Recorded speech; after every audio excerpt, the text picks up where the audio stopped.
listening to the sweet sounds of the After Movie Diner. Support us at patreon.com/After Movie Diner. Or I'll punch you in the teats. Rate and review us on iTunes, Earthling. And now, here's your host, Jon Cross. So this is it's an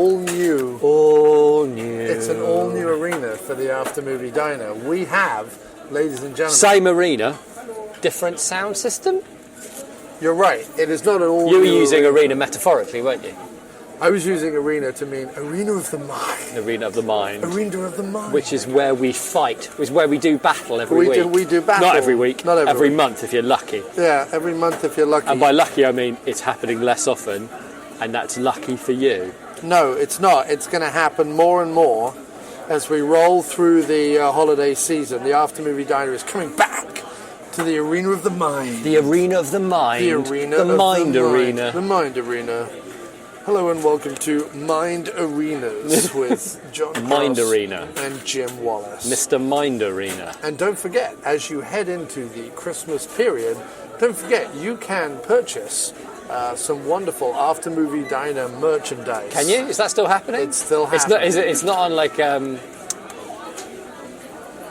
What? You know, what's that? What's like the website from like 20 years ago? Like the hosting blogger. Blogspot? No. It's going to come to me later. It was going to be a great joke. Like Angel because Fire? I've forgotten. Angel Fire, that was it, yeah. No, it's not on Angel Fire, nor was it ever on Angel Fire. Why are you saying it was on Angel Fire? Well, I'm just saying, it feels like, the last time I looked at it, Angel Fire was a thing. No, we have an all-new merch website. Oh, we do? We have an like a merch-specific? Sexy merch-specific website. What is on this website? Threadless now. Even though it sounds like I'm shilling, I actually want to know what's on the website. We're no longer with Cafe Press. Cafe Press. We are now with Threadless. Threadless is sexy. They're less than Now, threads. here's, I think, the question that's on everybody's lips. Are they cheaper?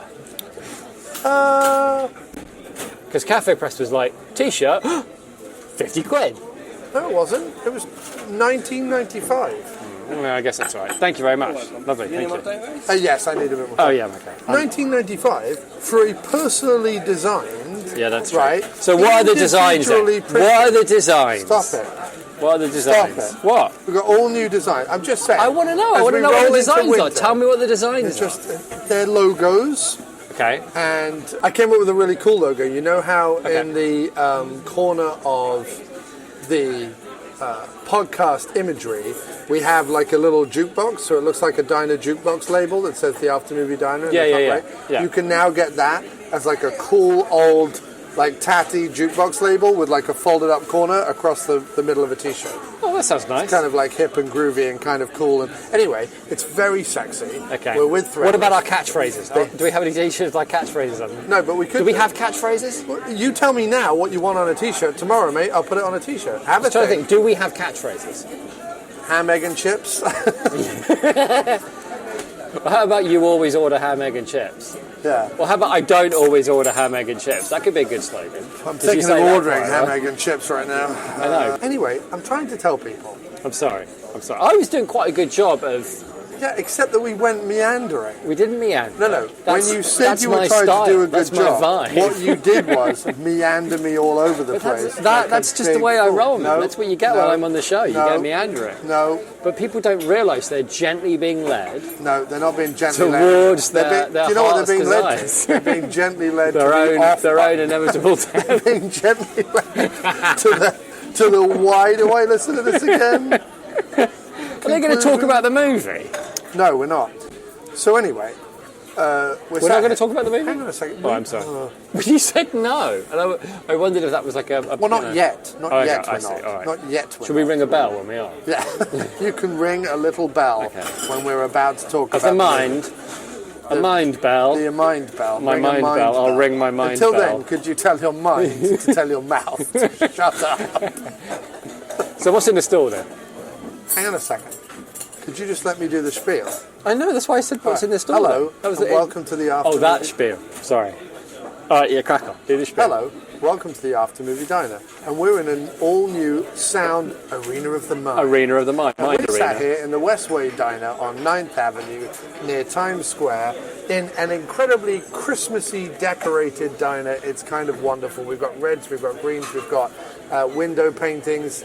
I'm trying to paint a picture of the mind as well right now. I'm just marvelling, mate. I'm marvelling at Marvel away, your picture drawing Marvel capabilities. Away. And giant snowflakes. We've got baubles.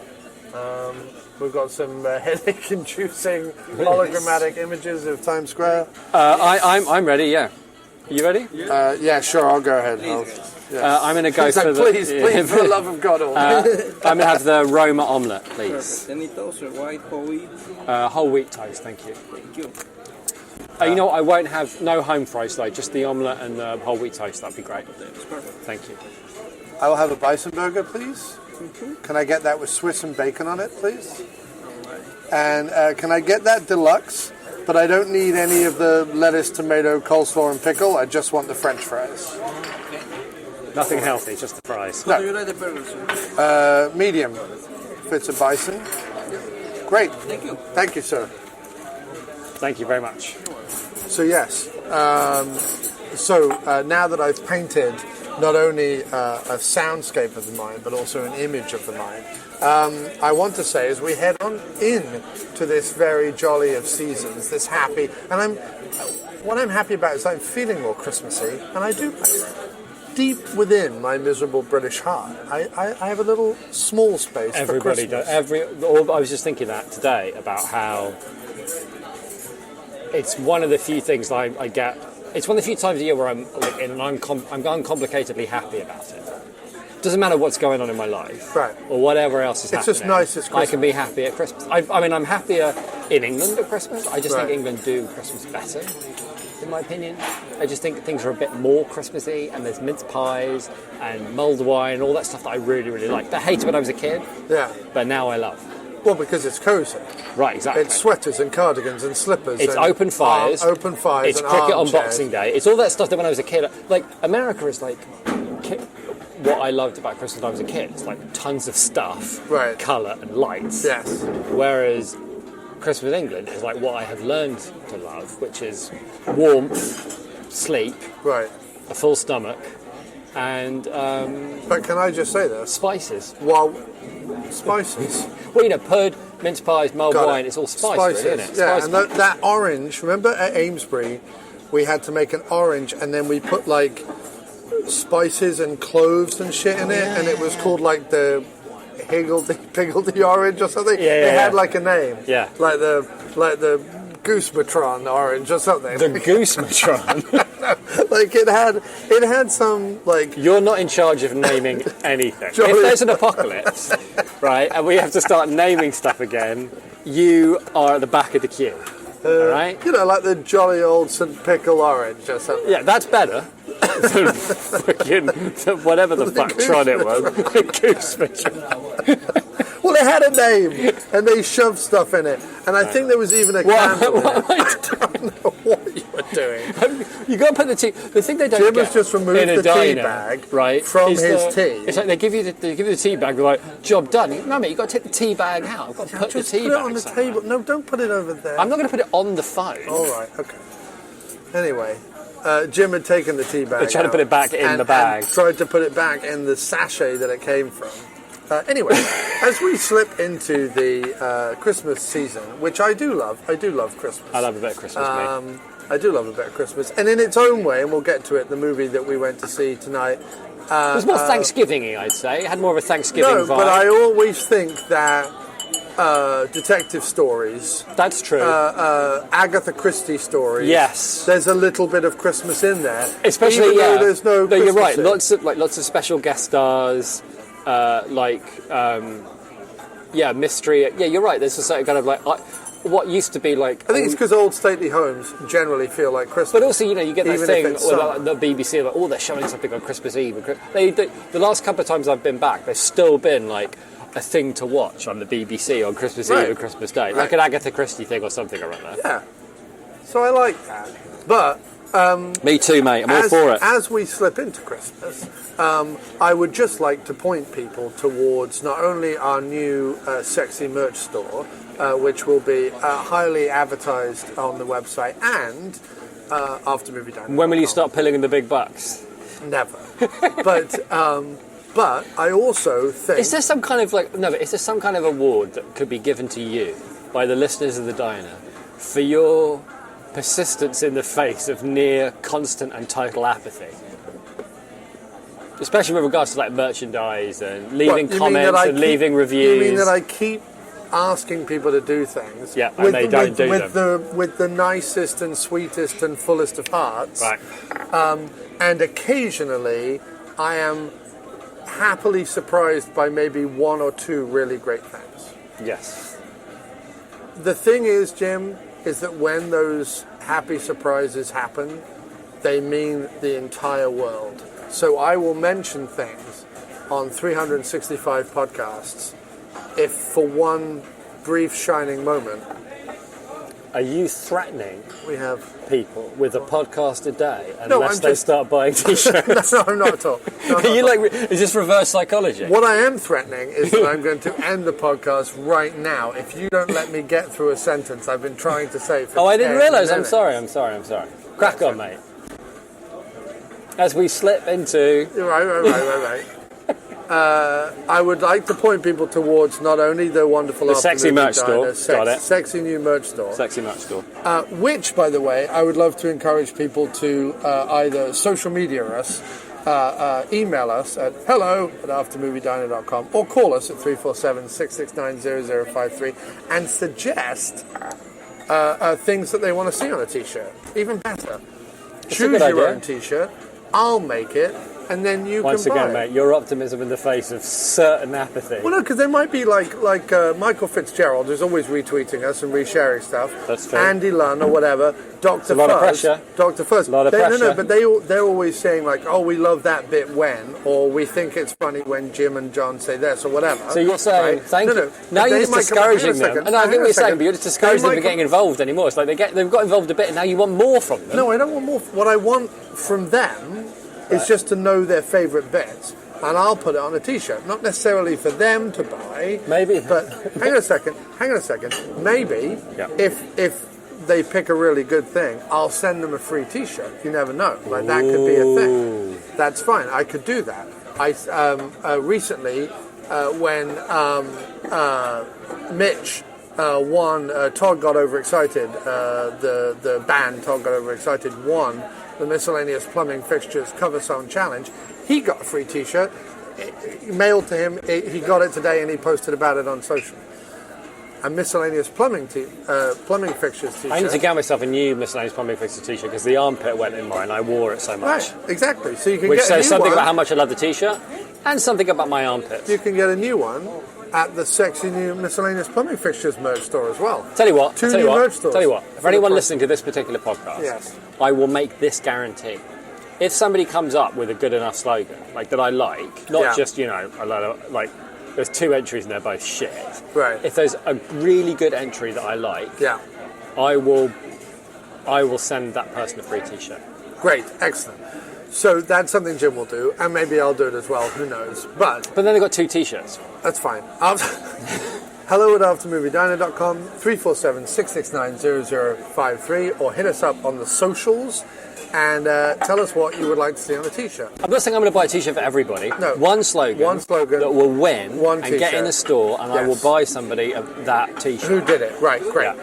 And I have, under the Miscellaneous Plumbing Fixtures banner, released my new Christmas single, available now on Spotify. I have not listened to it Play, yet. Amazon. I'm sorry. Since I moved jobs, I have no longer the ability to listen to music.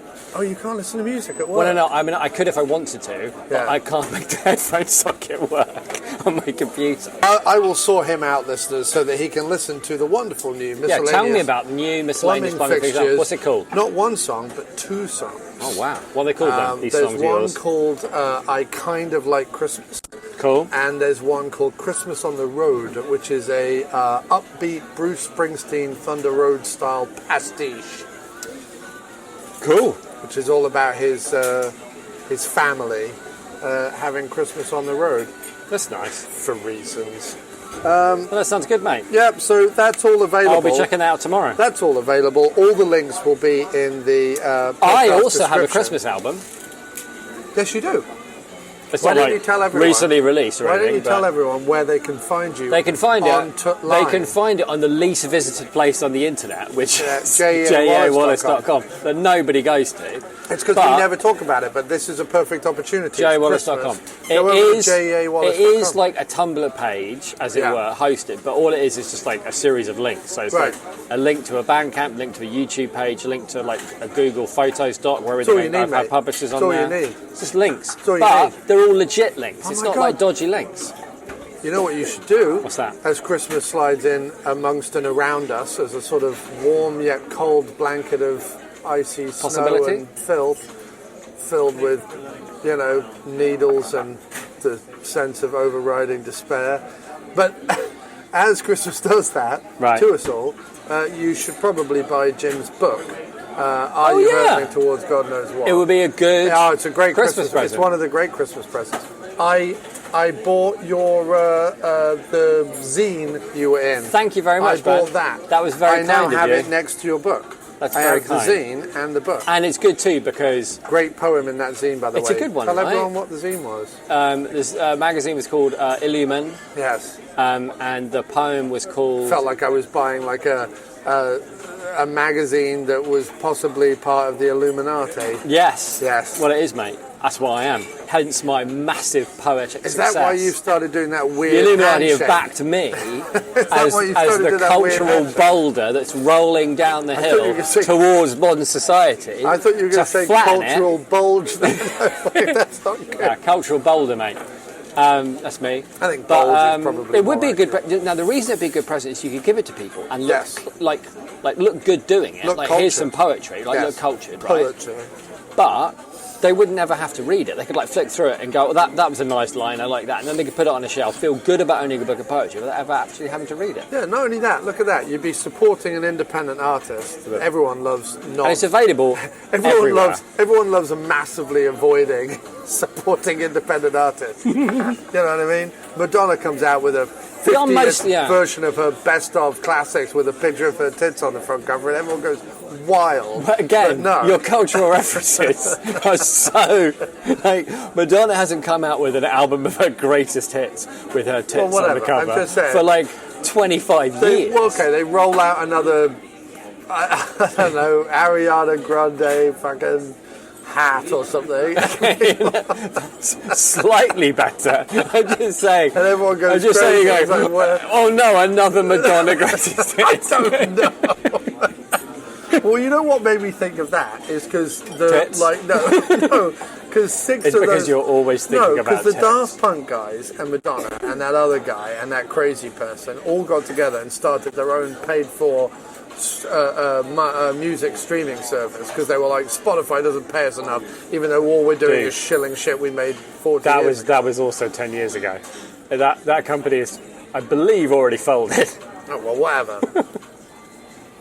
Daft Punk, they're in other people can fuck off. But, Again, like, the battle has been fought. no, I get it. But listen, what I was trying to say is, instead of supporting independent artists, people Right. seem very willing to run out and buy the latest, whatever. I think the fact that we can't even name what the latest whatever is might be as a clue as to why nobody's interested in our stuff. Disney produced, Nike swooshed, pop starlet. I mean, I do know that there's a TV show called High School Musical, Yeah. the TV show, Yeah. live. It's actually a thing. But wasn't that Glee? Wasn't Glee High School Musical, the TV series? Yeah, but this is High School Musical, the TV show, live. Right. So it's like, you've got High School, It's like Glee, only live. only live. And it's at high school. I don't know where Glee's sat. Was High School. Okay, then yeah, it is like that. Only Glee was like High School Musical, only as a TV show. Well, it's all very confusing. It is. But what I'm saying is... Welcome to modern entertainment, mate. what is it that everyone There's went no out room to for know poetry. recently? and podcasts. Anyway, support an independent artist, which is something none of you have been doing enough. I mean, they've been listening to us. That's probably about as heavy a lift as we can ask. I don't think they're still listening to us. Are they not? Not on this episode. No. Yeah, This was our big comeback episode, and we're already blowing it all over the It depends shop. what people are looking for. If they're looking for incisive film critiquing, I feel like they would have left us behind a long time ago. Yes. If they're looking for two hopelessly out of touch, grumpy people, Yeah. like I have to say, irritating each other and interrupting, then I'd say this is a solid gold classic. I have to say, though, I think our... excellent. Look at That's that. great. Not a bit of lettuce or tomato in sight. Love it. Lovely, thank you very much, Fantastic. mate. Lovely, thank you. Smashing, tar. Okay, all good? Yeah, Excellent. that's great. Thanks, mate. Fantastic. Oh, could I get a side of brown gravy? Is that possible? Thank you. I'd forgotten. Can I just that was one of the most old men thing I've ever seen you do. You went, oh, and then you paused while you had to remember what it was that you said, oh, for. Bear with me. I'll be with you in a minute. Bear with me, I'm just winding my brain up internally. So I can remember that I should have asked for Can brown I just gravy. say, it's fucking happening. Like, It's it's like, so- it's so inevitable. But it's so... What I love, what I really love, is that not only are we recording it, Not to send into old age and irrelevance. Live! Jim Wallace and Jon Cross descend into old age and irrelevance.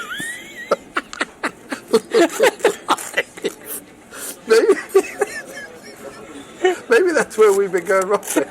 Maybe we should have put the word live after everything. It's just like other film podcasts you've heard, only it's live. It's and live. They're descending into irrelevance. Live, yes.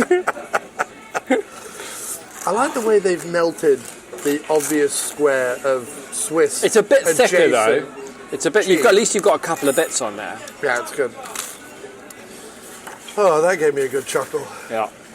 There's a lot of good jets. Yeah. As the world goes to hell, Jim Wallace and Jon Cross descend into old age and irrelevance live before in your your ears. ears. Yeah.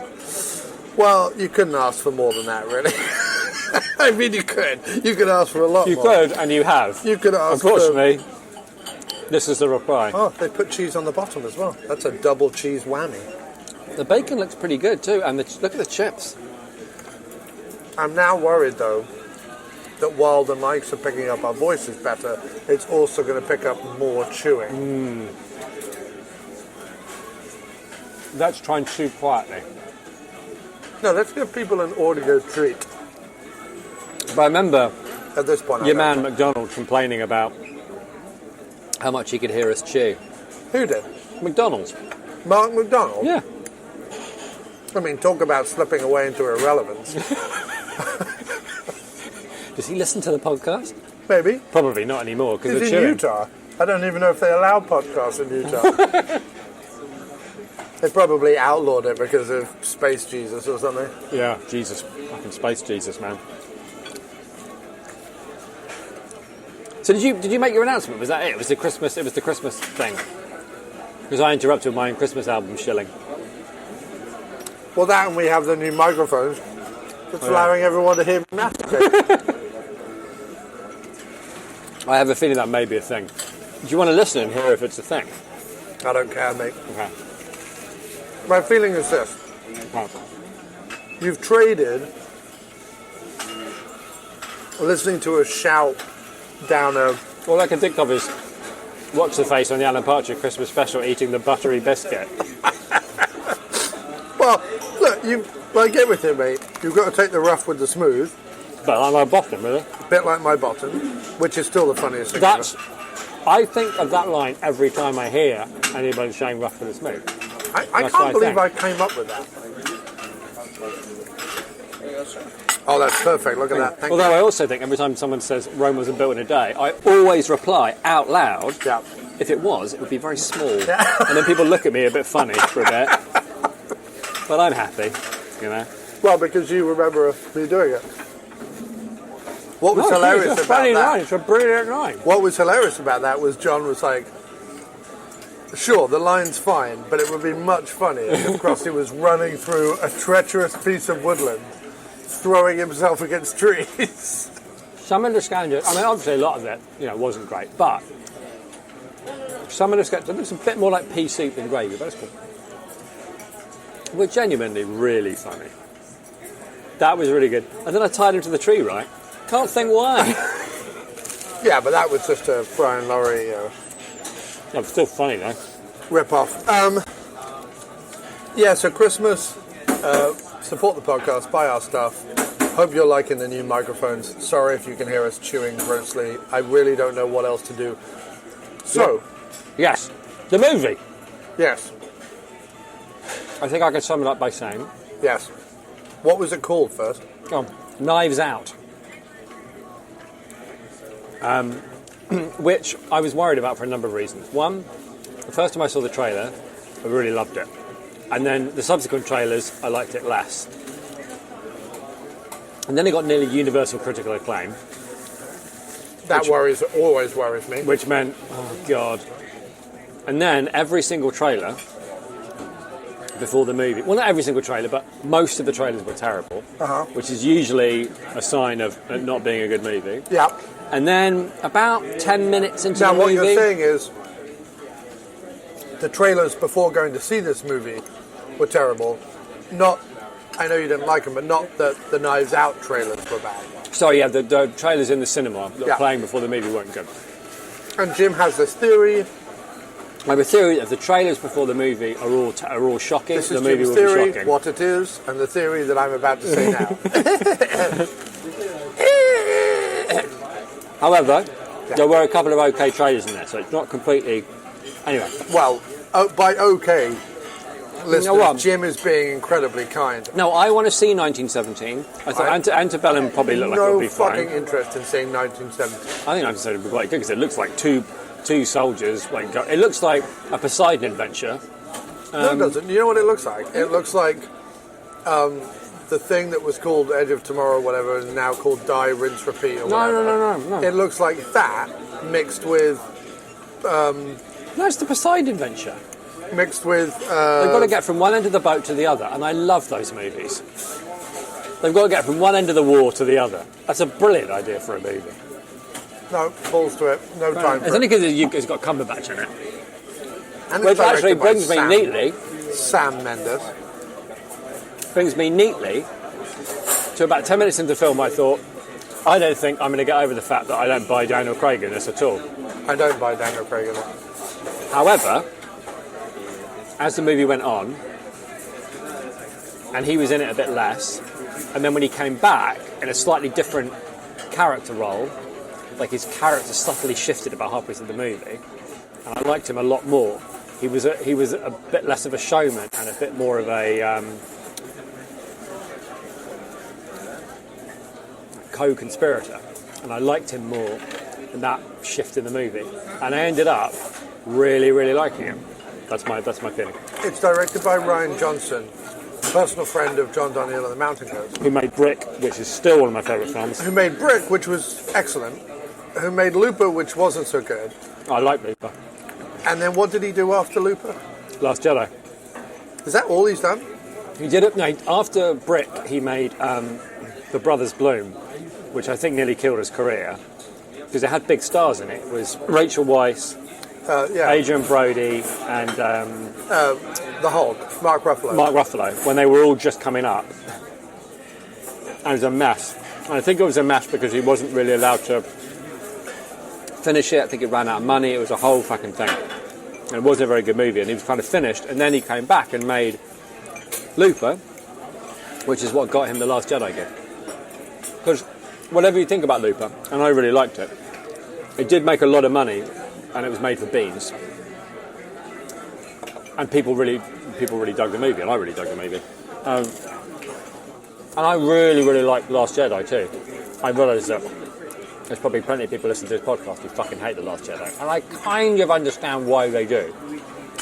But I loved it. I'm massively indifferent. Right. I thought a bit of humour. I haven't seen it. Oh, well, it's funny. I'm massively indifferent to Star Wars films. Well, The Last Jedi is probably the only one that you might actually like because it's funny and it doesn't take itself too seriously but has some serious things to say, but like serious things not in the context of the world, like, oh my god, but what if, but like actually about like people and ambitions. Is and droopy face emo Vader in it? he is, but it's not really about him. I mean, who knows? I mean, So dull. maybe you won't, but it's not. Maybe you won't. He's dull in everything. He is. I don't like him either. But Adam Driver. yeah. But rather than talking about Adam Driver, I really like the movie. I was a bit unsure about. Oh, I was very unsure about Craig, and then when it became clear that Marta was the main character of the film, which like takes like what, half an hour, 40 minutes before that becomes clear, right? Yeah. When she becomes the main character of the film and the focus is off Craig and Craig becomes like a supporting player, Right. I started to enjoy his performance a lot more. When he was more of an observer rather than a driver of the action. My biggest problem, and I agree with you, that by the end, my whatever sort of nagging problems I had with Craig, especially with his accent, Yeah. fell by the wayside, and I was able to enjoy the movie. Yeah. I can't say, by the way, that it's like the greatest film ever. No. But it's an enjoyable slice of Hokum.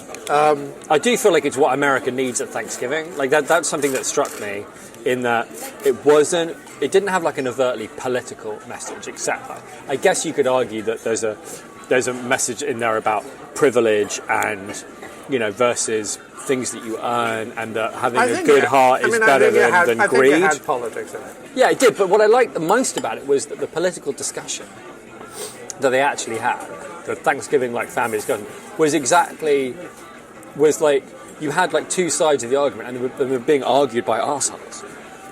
You know, one side wasn't good and one side was evil. They were both just, and they weren't like being anything other than arguing like the points of the day in the way that those people would argue them. You know what I mean? It wasn't like, hey, by having this argument, we're making another point.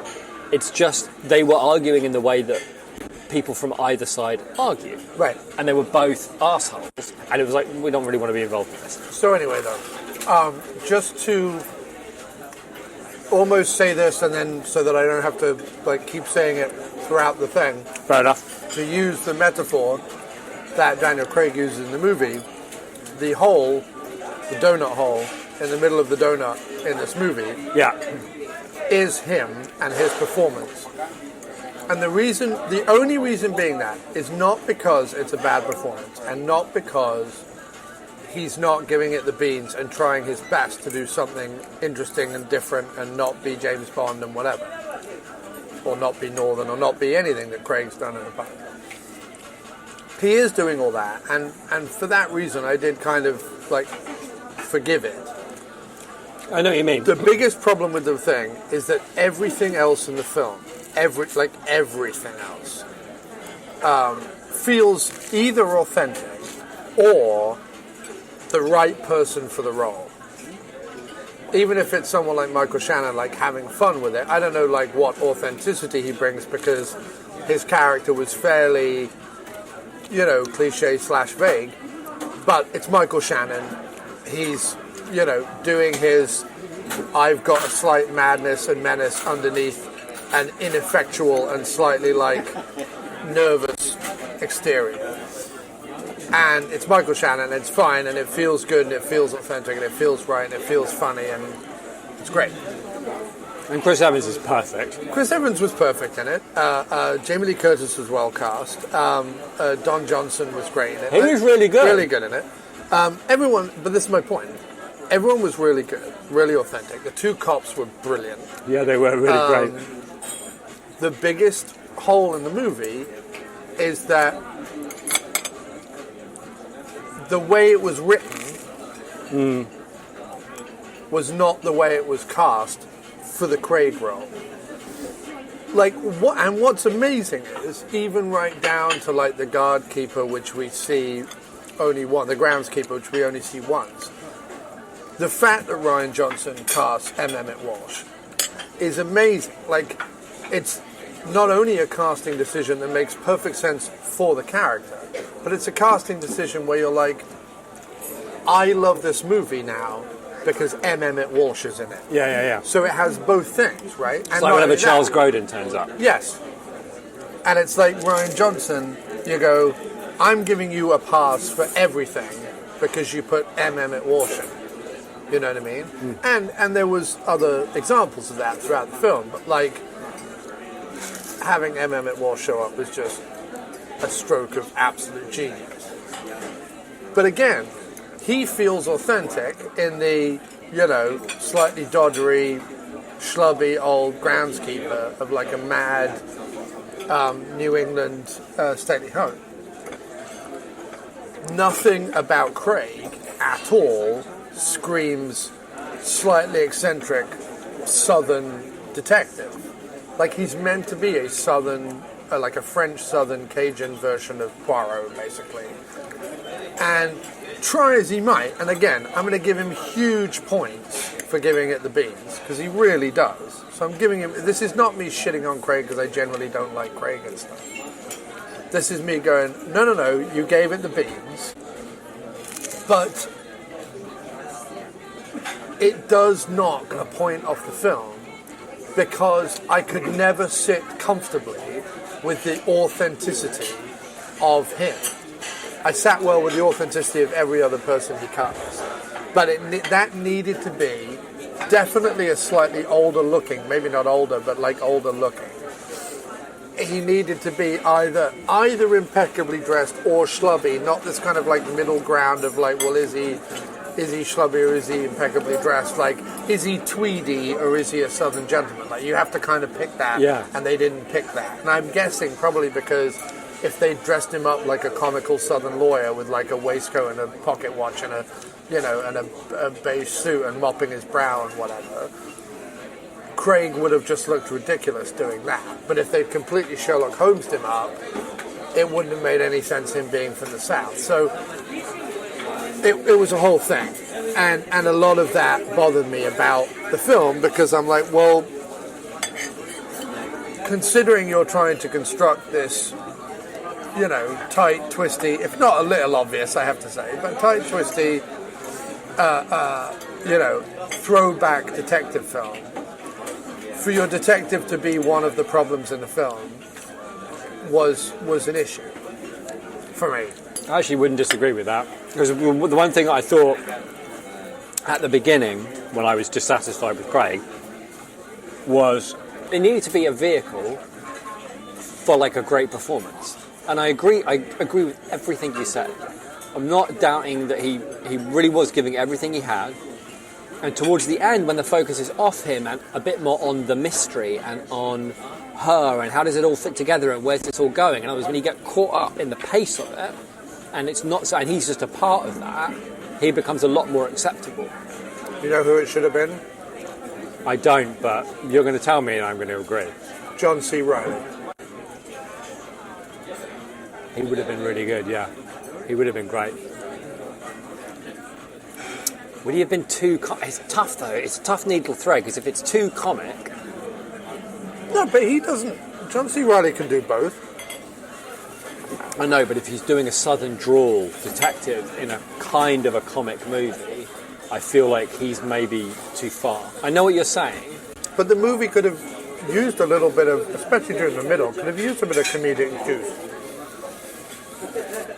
He could have done really well. And the only reason I'm saying that is initially my brain went, well, this is Jeff Bridges. And then I'm like, well, actually, he's too old. And not only that, he would do it as Jeff Bridges does every role now with his like, where somehow his tongue is trying to engulf his beard. Yeah.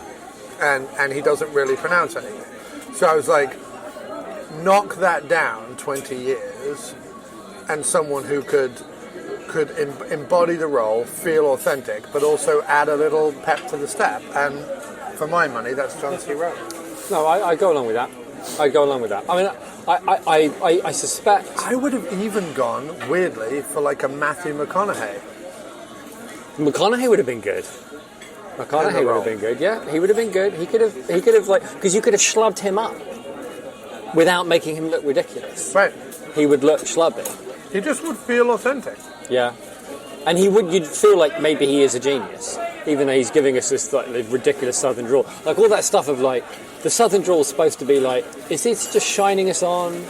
You know, but the problem is that all that gets lost when that's what Craig really is shining you on. You know, it's not like he really talks like that, but he's slightly exaggerating it and being a bit slow so that you kind of underestimate him. And is he like, what's his deal? Is he really a genius? The only reason to cast Craig in the role is if there's a reveal in it where Craig isn't really the guy. Yeah. I mean, unfortunately, I think the reason you get Craig in the role is because he's probably the biggest name in the picture, right?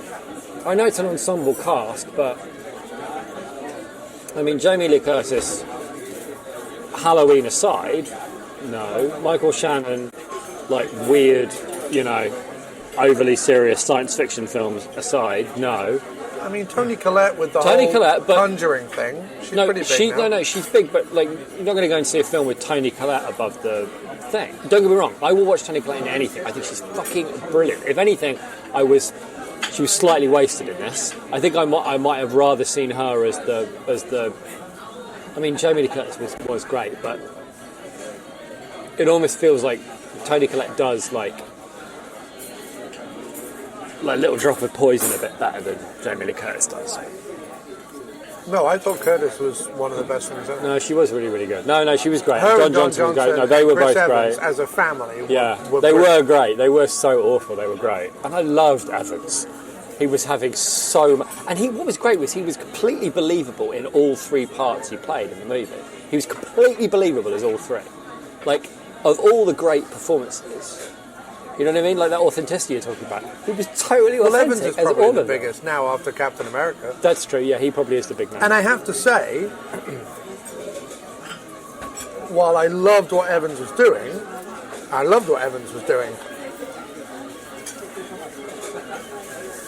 it kind of gives the ending away. Kind of. I didn't see the ending coming. I saw the... You didn't? I totally did. I saw the switcheroo from the beginning. Oh, yeah. But I didn't see it as... I didn't see it. No, I did see the ending coming. But this is all to say, because I agree with you about Craig, but I was sitting there for the movie thinking, I wish there were more films like this that were just... I was just about to say. Well written. It obviously didn't cost a fortune. Every actor in this film is clearly like falling down their knees, like thanking God that they get to do do something. Even like you're saying, some of the parts aren't that great, but every single one of them had like a few scenes where they could really get their teeth into it. You know, right? It was what was nice about it. So you know, there was a time where detective stories, whether they were the hard-boiled private eyes or whether they were the, you know, bumbling Columbos or whether they were the Sherlock Holmes's Poirots, were relatively big business on the big screen. And, you know, every couple of years you could probably consider... That Branagh Murder on the Orient Express did pretty good business at the box office. Yeah, although, again, like, once you have Albert Finney bumbling around... I'm nowhere am I saying was it good. I will not ever watch. No. Was Branagh Poirot? Yeah. Then I'm never watching that. No. You can't beat Albert Finney. Just put everything down and be done. Well, you can try. David Suchet on TV, total different kettle of fish, mate. You know what I mean? Although I really liked the Malkovich one. I enjoyed the fucking hell out of that. What was that? Have you not seen it? It's like it got wasn't it called the ABC Murders? Or it got like lots of like they're doing Poirot wrong. You know what I mean? Like got them really upset. But it was all about like Poirot's a jumped up immigrant who should know his fucking place, like solving a crazy like serial killer murder. And it's like it's kind of like dark. It's on Amazon. I want to. Yeah, it's like dark and dour, but in a knowing we're doing a dark and dour thing. It's cool. You know what I mean? It's not it's so serious. Like this is ridiculous, but let's have some different kind of ridiculous fun with it. Malkovich is just brilliant. Yeah, and you know one of my favorite genres is the detective story, Yeah. and what there is way, way, way, way, way too few of are detective films. Yeah, it's yeah. why it's why every time Shane Black decides to do a Kiss Kiss Bang Bang or a Nice Guys, even though you can't really tell the difference between the two films, and it's very repetitive to some extent. The fact that he does it once every 5 years, here's my two mismatched people Right. solve a crime. Can I where the just crime is say at this, the right? top. I have read in my life, I don't know how many Dick Francis novels, right? 40 maybe? And in every single one, a jockey or somebody with something to do with horses, but is basically the same character, Right. gets involved in some kind of murder mystery, Yeah. again, involving horses or on Yeah. a racetrack, Yeah. and at the end it all turns out fine. Yeah, It's the same book every year. yeah. I've But read it's- all 40 of them. It's cozy. It's just as fun every single time. Yeah. So it's nice to see Rian Johnson Yeah. doing this, and what this is. Hey, how are you? What this is is it's almost a Wes Anderson film without the Yeah.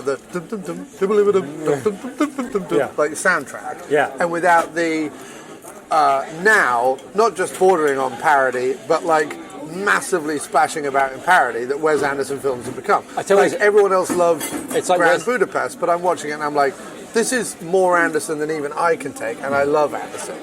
But I really liked Rambo, but only because it's just Fiennes. I did, but it was, compared to his best, Fiennes it could was have pulled nonsense. it off. No, Fiennes can only pull off doing Leonard Rossiter. If Fiennes isn't doing Leonard Rossiter, I've got no time for him. Right, fair enough. I think he could probably do it. But Yeah, if he was going around being oh, Mrs. Miggins, where's my knockers? If you watch Grand Budapest Hotel again, right, and picture Leonard Rossiter in the role, you're like, oh my God, Fiennes is Leonard Rossiter. Seriously, he is doing Leonard Rossiter. fine with me. Yeah. He should just keep doing the roster. Fiennes with me. Fine with me. Yeah. No, don't go for English actors. Go for an American actor who can either do a Southern accent or an actual Southern American accent. I'm a little bit of I don't come But it was Wes Anderson without being too twee. it's kind of playful, but with he's a bit more. I've just realised what the whole metaphor of the movie is, by the way, and it is extremely political, but that's fine. Which is that there are a lot of rich, vicious white people are frightened to death that they'll be replaced by immigrants, and maybe they should be if the immigrants are nice and kind, and you're vicious and cruel. Yeah. Is the simple message of the movie. I've only just realised that, even though it's pretty obvious now that I think about it. Yeah. But that's not a terrible message when you're it's simple but effective. And, Right. it's but really about but being kind is better than being But it's cruel not and only selfish. that. It's not necessarily talking about all immigrants, but it's talking about the ones that we trust in our hospitals, and we trust driving our kids to school, and we trust mowing our lawns, and we trust doing that. But God fucking forbid they, own a house they can afford, or Right. cheese or whatever it is that we don't want them to have. Yeah. So it's more about that. It's more about. I think it's specifically because that's what I like about it is that I don't think it's hiding it. It's specifically it's not hiding a it bunch at all. of rich, mean people are worried or have everything that they have worked for, or rather everything that's been handed to them, taken away by an immigrant, literally living in their house. Yeah. Oh, that was the other bit of casting, which was brilliant. Frank Oz as the attorney. Oh, that was Frank Oz. Mm-hmm. He was great. And what's funny about that is he directed Death at a Funeral, the Peter Dinklage. Right. The dead guy turns out to have been having an affair with Peter Dinklage, and I haven't seen it, so don't. Did it spoil a huge? It's fine. It's been out for a while. It's in the trailer. Okay. Yeah. So I didn't spoil anything that isn't in the trailer. But yeah, he directed that. Not the American remake. I think he directed the original one, the British film. Okay. But he also did Dirty Rotten Scoundrels, and he was obviously Miss Piggy. And yeah, you can tell that Rian Johnson loves Frank Oz films. Yeah. I mean, you'd have to be crazy not to love Frank Osborne. That's true. All I'm saying is, I will give Rian Johnson the time of day every day because of M. Emmett Walsh and Frank Oz. And I will give him the time of day because every film, bar The Brothers Bloom, which, thank you very much. Oh no, go right ahead. Yeah, thank you. And the only reason that Brothers Bloom didn't work is it had to be. It was a you know, a double cross heist, you know, movie. Right. And those only work if they're tight as a drum from beginning to end. Right. And he obviously ran out of money and didn't get the time to make it properly, so Right. it just like falls completely to pieces in the second half because it doesn't have that. Yeah, I think the one thing I would Everything say, else he's done, I fucking love. the one thing I would say about Johnson is that he doesn't quite have the chutzpah in his scripts that someone like a Shane Black does. Shane Black's magic trick is, you know something's going on, right? You know it's got to do with like powerful people covering up their evil deeds and whatever. Right. And you know that the two schlubby, wisecracking people are going to get there in the end. But his magic trick is all the other bollocks, right? Right. His magic trick is like the wisecracks, the quips, the child that's, you know, more of an adult than the parent is. It's all of the stuff that's going on around the central thing. And it's the voiceover that says, well, this might be relevant later on, like, even though that in itself is probably a red herring. And he just has a good way of doing the misdirection with all his bells and whistles. Was good, guys. Yeah, lovely. everything thank was you. fantastic, Yeah, so thank you. we'll just get the bill? I'm good, yeah, we can just get the check. You always get the check. Thanks, mate. But I think with Rian Johnson, what he'd set himself up a somewhat difficult task because there wasn't much to hide anything behind. There was also one thing that kind of didn't play out. There was talk of like the dad,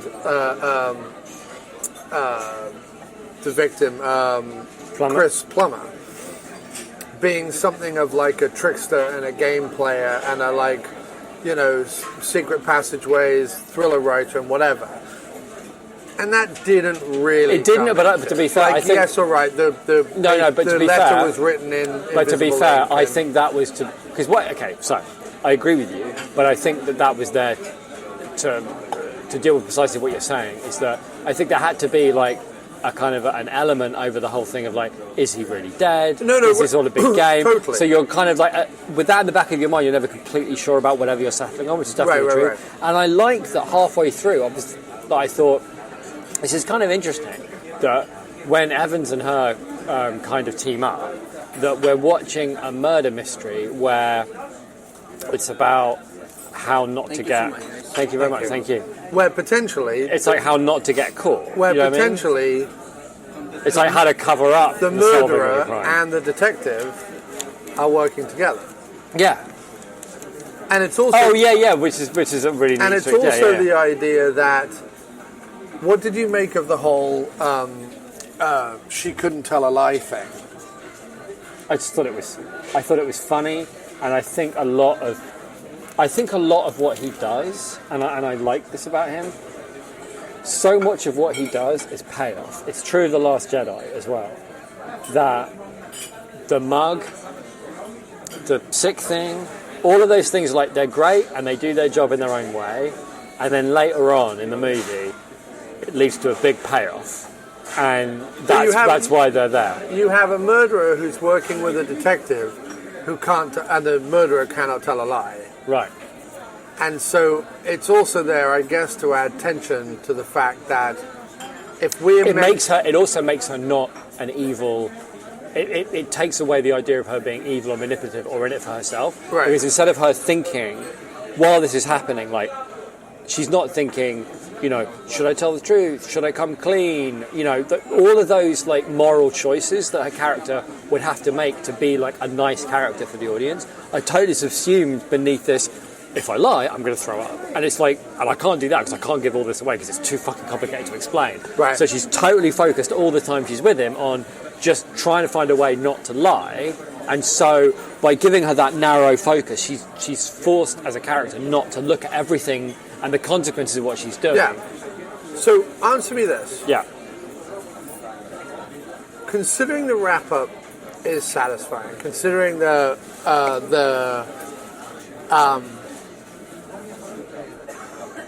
considering there's a lot of things in it, like, is it a murder, is it a suicide? Yeah. Actually, it's kind of both.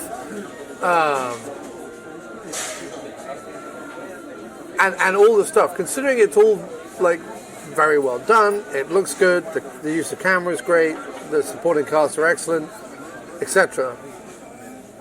Why wasn't it more thrilling? Because I don't think it was meant to be thrilling. No, not thrilling, but I mean, why didn't I get a bigger kick out of it? Or am I just that tired at this point? I'd say Craig sucks, for me, a lot of my initial enthusiasm out of the film quite quickly, because he turns up and he's so obviously supposed to be this big, like, larger-than-life figure. And, like, the bit when he sat at the back hitting the piano was genuinely really funny. But then when he actually steps forward and starts talking, it broke the film for me a bit. It did. And it took me a while to get back into it. And it was only when it became about her, which is half an hour, 40 minutes in. And so then it picks up, but it's very difficult to have, like, a strong opening. I'm meant to kind of disappear, thank you. I'm meant to kind of disappear almost. Or at least you spend the next half an hour thinking, oh, like, just not being slightly alienated from it, I guess, you know? Yeah. And then when it comes back, and then you just can be like, well, no, this is actually really enjoyable. So then, like, it's that lowered expectation thing of, if we'd seen it, if this had been like a Star Video thing, and we were 13 and we'd heard of none of these people, you know what I mean? We would have enjoyed the shit out of that movie. Do you know what I mean? Like, if we'd never seen Craig in anything, like, we wouldn't have realised that thing was a gap in there. We would have just liked everything else. Right. But that's why it wasn't. I know exactly what you mean. That's why it wasn't more thrilling, because I think I wanted to like it more than I ended up liking and that's it. Even though I can't sit there and say that anything about it was bad, I think Craig did his very best. I really do. I'm trying not to slag him off, because I think he did his very best. No, he just wasn't right for the part. He just was not right for the part. He won't. No, you know what? Well, he wasn't right for the part, but also it was the wrong. Weirdly enough, like, he needed to be another distraction. He needed to be big enough Nick Cage as a character. could have done it in a weird way. Cusack about 10 years ago would have been perfect. Cusack can pull off the accent. Southern, he's done Southern before, and it's good. Really? Yeah, he's done Southern in a couple of films, and he's really good at them. He did Southern in that, like, very sweaty Louisiana set, Paperboy, whatever that movie was, where he played, like, the bad guy in it. Oh, I don't know that. There's plenty of people that could have done it. And it's not that, it's just like you say, it's not like Craig didn't give it everything he had, and it's not like towards the end of the movie he didn't kind of come into his own as a... Because I suppose, actually, the other thing is, when his character has energy, right, when he's chasing things, or when he's on the scent, when he's, like... When his character has, like, motion, like, there's movement to him, in terms of, like, that he's on a trail, he becomes a lot more interesting. But when he's just a passive observer of things, and his magnetism and reputation are supposed to kind of slightly distort things around him, and your eyes should be, like, drawn to his charisma. That part he can't do. Yeah, what was super weird was, all the things I liked about Craig in the role were, like, the little asides where he was sat in the car, like, talking about donuts or humming to himself or whatever. Yeah. And then he's, like, the ambulance pulls up and he's like, oh my God, I forgot what I was doing. You know, whatever. Like, that stuff was great. Yet, the role he's most known for, obviously James Bond to most people right now, you know, that role, he's meant to come into a room, command the room, know what everyone is up to, and, like, take him out. You're right. That's and the one. Yeah, that's what James Bond has to do, right? Yeah. And to some extent, that's what this character has to do. He has to come in, take charge, but in a disarming, slightly Columbo Poirot type way. But he has to still come in and take charge. And what's interesting about it, and I think also probably one of his failings as James Bond, although he has a slight thing about it, is that Craig is not a walk in among something and take charge actor. He just isn't. In fact, I don't really know, like, you know, because before James Bond, like, Craig did a lot of, like, period piece stuff, you know, It's Grim Up North stuff, did a lot of TV, did, you know, some World War II stuff, things like that. Stuff that most British jobbing actors kind of bounce around in. And there was nothing particularly, like, dynamic or interesting about him. You know what I mean? Like, and I don't, again, like, whatever, let him have a career. Like, Joseph Fiennes had a career, so let's, like, you know what I mean? And he's bloody awful. Yeah. So, yeah, let Craig do whatever he wants to do. It just did not. And I love mysteries like this, and there's so much to love about this, and I want people to see it, and I want people in their, like, late teens, early 20s, who are just getting into detective stuff, who are a little bit nerdy and geeky about it, to go along to this and have a bunch of fun with it. Yeah. I really do. And in a world where, over the last 6 months, one of the biggest fucking debates has been this fucking Scorsese versus Marvel fucking bollocks. I mean, talk about a fucking storm in a teacup distraction against the horrors of the world. Load of old nothing. Right.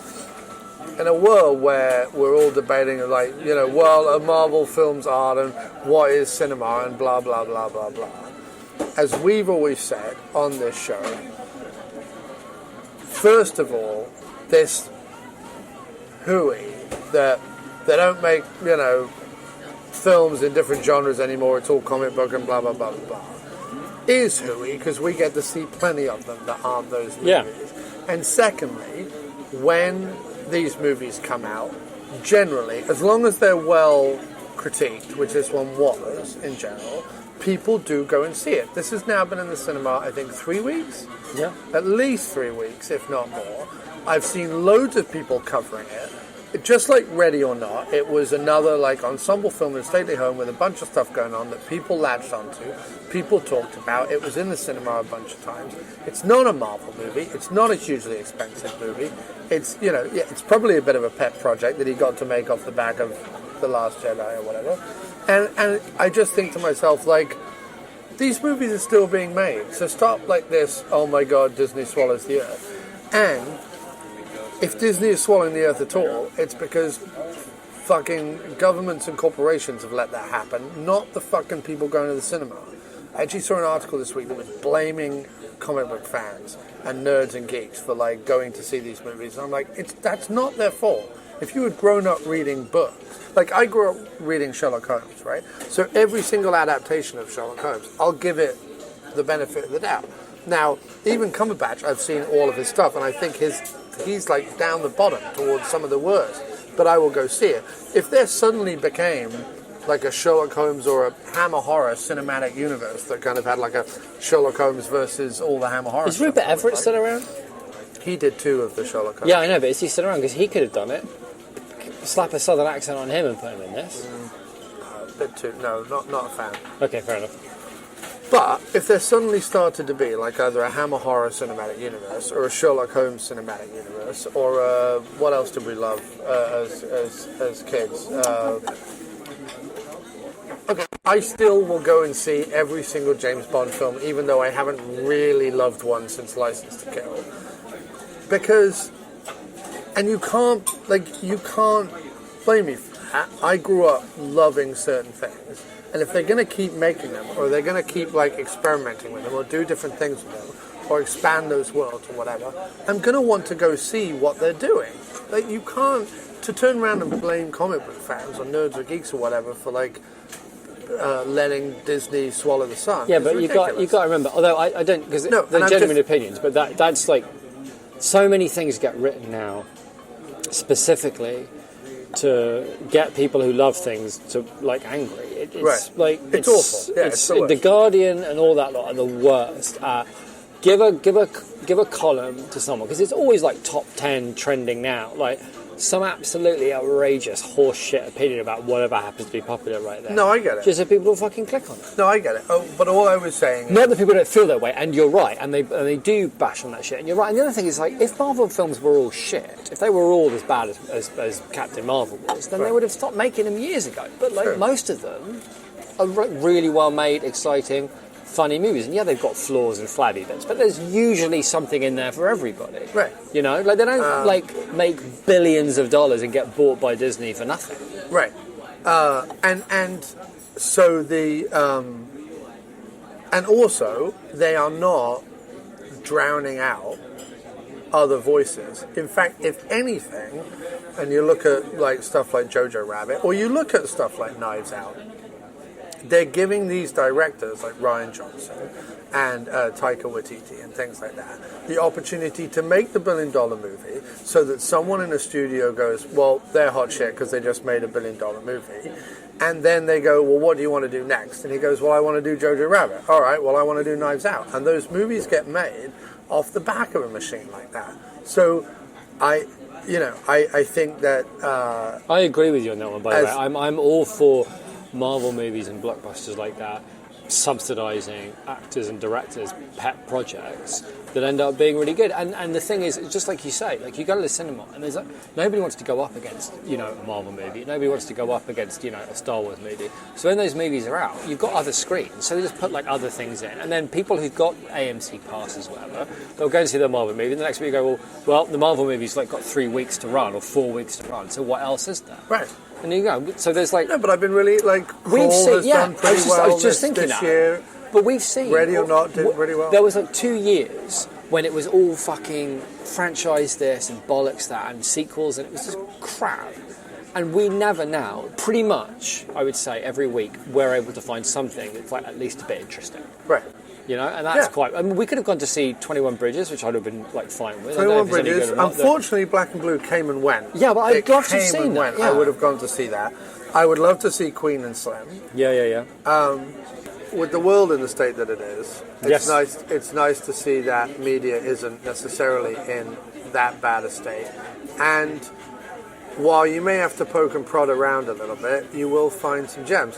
And while, like I say, Knives Out is not for us because we've seen stuff like it or whatever too many times, or we know Daniel Craig too much or whatever it is, it wasn't like a resounding 5-star, oh my god, I'll be watching this every Christmas success. But it was a damn well-made movie, a perfectly decently written movie, where 90% of the cast were phenomenally well cast and phenomenally well acted. And it had a guy in the middle of it who was like doing his absolute best. And occasionally succeeding. It's just that there's that 20-minute bit when he's supposed to be this undeniable, like, because he's also supposed to shake things up, which he doesn't do. Now that I think about it, the whole purpose of his character is they think they're just talking to the police, that it's all done and dusted, and then his character is supposed to like shake things up, like with his like, what is a guy of his stature and charisma doing with like, in this little town with this little drama. You know what I mean? Like, that's what it's supposed to be, and he doesn't do that. But everything after that, when he becomes, like, part of the ride, part of, like, the mystery, he's great. And like, when he's got some motion and some energy, he's great. But when it's just that bit at the beginning, when he has to really kind of ground the film in this, what is going on here? What's happening underneath the surface? And he just doesn't have the chops to pull it off. Right. And also because... Oh my goodness, I might have just solved it. What? What is compelling about the mystery in this film is towards the end. So it's in the second half of the second act and in the third act. No, we're good. Yeah, we're all done. Thank you. Second half of the second act and the third act. And that's fine. Most mystery films, though, the mystery is compelling from the get-go. The only real thing is everyone's saying it's suicide. The police are saying it's suicide. The family is saying it's suicide. Yet this detective has been hired. And that isn't necessarily a strong enough hook to push me through the first 45 minutes. Yeah, that's unless there is that charisma, because if he's that big charisma amongst all this stuff, then the audience's central question is, what's this guy doing here? In this tiny little mystery, this tiny little thing? This guy, this great detective, and blah blah blah blah blah. If he's got that charisma, if he's obviously like shaping everything around him with this absolute certainty that he belongs here and that he is doing his thing, even though everyone's like, this is already done, no? Right. Because just the other thing too is that I just think it started off weekly, considering, or it started off with week. It wasn't really till, and then also because of the way it's set up, you think you know what happened 40 minutes in when she reveals what happened that night in her head. And then again, there isn't enough doubt sown until the end that anything else is going on. Even though I knew, obviously, she wasn't going to turn out to be whatever. I know, and I know there's a bunch of misdirection. I'm just saying that. No, I don't think it's about misdirection, because I'm just saying from my experience, I enjoyed that it turned into a different kind of a movie. Yes. Where it was about trying to avoid, that, that she deserved it. This is what he wanted, and now she has to avoid. But I think that's why it lacked the tension it potentially could have had. But that's only because I think that's just. Sometimes I need to get to the end of a discussion about a film and go, I need to answer that nagging question in my head of why I didn't come out of it buzzing. Yeah. I came out of it really happy, glad we saw it, glad we talked about it. It was really fun to watch. It was a fun watch. I did not come out of it buzzing. No, you're right, but I think you put your finger on it. I think it's about that his performance at the beginning is not what it needed to be to make the film really pop. And he gave it everything after that. And just, like you say, actually with some success. I forgot all about the fact that I didn't like him. That last 45 minutes of the movie, I forgot all about that. It didn't... normally, when a character bugs me... I kept waiting, even at the end of the movie, I kept waiting for someone to pick up the big gulp in the car. Which, to be fair, is another really funny joke, because if someone had actually done that, it would have been too far. But the joke was exactly, I think, our reaction was, God, I hope someone doesn't drink that. And that's the joke. That's the brilliant. It doesn't need to have the follow-through. No. Just that potential that exists. You're already unnerved. Yeah, exactly. That might. Even though no one even looked at it, there wasn't like a moment of her going, you better put that down. When it cut back to him, sat in the car, like, singing. Yeah. No, that's what I was thinking. And talking about donuts. And I was like, I hope he didn't go, coffee or whatever. Yeah. But again, I was so close. I really feel like that's deliberate. That knowing that would be a thing by doing it that way and putting it there. But that's, maybe not. But no. Go see it. Worth a watch. Go see it. It's a 4-star movie for me. Maybe a 3.5 for you. It's a solid 3.5. I'd give it 4 because I really, really enjoyed it. There's only like 5, maybe 10 minutes of Craig's performance. No, there's probably like a 20-minute stretch when I'm like, I'm not really buying this. And then I feel like when I rewatch it, when it comes on like streaming, and Kim's like, "Oh, you went and saw that with Jim. Would you want to watch that again?" I'd be like, "Sure, let's put it on," and I might have a better time with it. I think. Yeah, I think knowing that once there's that extended Marta and Christopher Plummer bit, which is about half an hour in. Plummer was so good. He was great. So good. He is so good. But so about half an hour in, there's that extended sequence. Yes. Everything after that, Craig is great. But before that, he's not. Yes. Right. That's it. We're done. No more podcast. The end. Buy shit for Christmas. Support the podcast. Hello at After Movie Diner. 347-669-0053. Come up with a good slogan. I will buy you a bloody t-shirt, mate. Wow. Jim hasn't even bought me a t-shirt. No. I bought your t-shirts. True. All right, and here is a little snippet from the Miscellaneous Plumbing Fixtures Christmas single, which I believe is called Christmas, Christmas, Christmas. It's available on miscplumbingfixtures.bandcamp.com. That's MISC, plumbingfixtures.bandcamp.com. It's Christmas, Christmas, Christmas 2019, 2 songs. It's only $1. Please go buy it. That would be fantastic.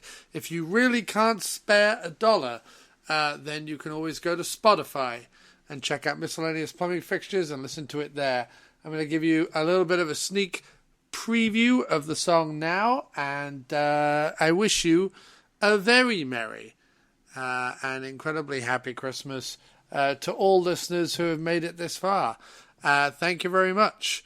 It's obvious from listening back to that while the mics certainly make Jim and I louder and clearer against the backing of the diner noise, I do need to figure out some way to do levels, because obviously just recording it through the regular iPhone recording app led it to kind of blow out occasionally if we were a bit loud. So got to figure that one out. I hope it was an okay listening experience and you didn't mind. Trying to figure it out with better sound if we're going to keep doing it in a diner like this. Then I would like it to sound better. So we'll see. We'll keep figuring it out. We'll keep trying to play around. Thanks for sticking with us. And as I said before, Merry Christmas, and look forward to our New Year's Eve special on 80s romps with Mo, Andrew, and Doc, which will be coming up somewhere around December 30th.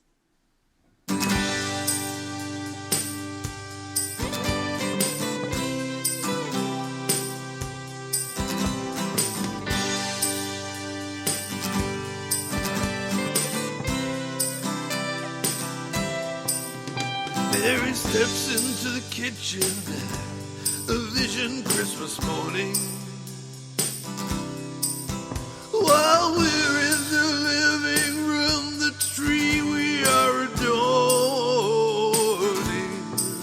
the old Cadillac up on blocks in the front yard. But we will celebrate Christmas merry if times are good or if they're hard.